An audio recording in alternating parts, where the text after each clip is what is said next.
భక్షితం పూర్వయామేస్య తద్వర్షం సౌఖ్యదాయకం అని.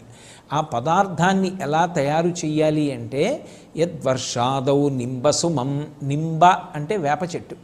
వేప చెట్టుకి పూసినటువంటి పువ్వులు ప్రధానంగా ఆ పదార్థంలో ఉండాలి. ఆ వేప చెట్టుకి కొన్ని విశేషాలు ఉంటాయి.